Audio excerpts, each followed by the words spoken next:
ప్రకాశం జిల్లా పొదిలిలో ఆర్యవైశ్య యువకుడిపై ఎస్ఐ అనుచితంగా ప్రవర్తించిన ఘటనకు సంబంధించి రాష్ట్ర ప్రభుత్వం తక్షణమే స్పందించిందని మంత్రి డోలా బాల వీరాంజనేయ స్వామి తెలిపారు. ఘటనకు బాధ్యుడైన ఎస్ఐని ఇప్పటికే వీఆర్కు పంపినట్టు ఆయన స్పష్టం చేశారు. ఈ ఘటనలో బాధితుడైన ఆర్యవైశ్య యువకుడు అతని కుటుంబ సభ్యులను హోంమంత్రి పరామర్శించి భరోసా ఇచ్చారు.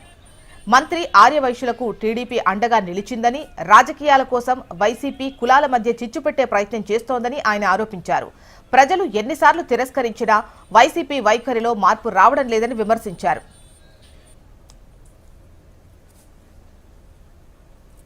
ఆర్యవైశ్య వ్యాపారుల మీద అక్కడ ఉన్న ఎస్ఐ యొక్క దుందుడుకు చర్యల్ని తెలుగుదేశం పార్టీ తీవ్రంగా గర్హించింది.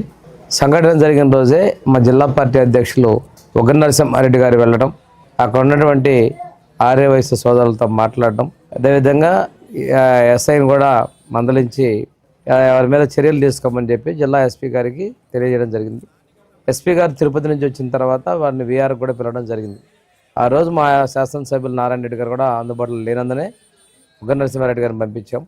ఈ విషయాన్ని తెలుసుకున్నట్టు మా హోంమంత్రి గారు అనిత గారు బాధిత వ్యక్తులతో, తండ్రి కొడుకులతో కూడా మాట్లాడడం జరిగింది. దీనికి సంబంధించి మా ఆర్యవైశ్య విభాగం అధ్యక్షులు డూండి రాకేష్ గారిని కూడా పార్టీ పంపించడం జరిగింది.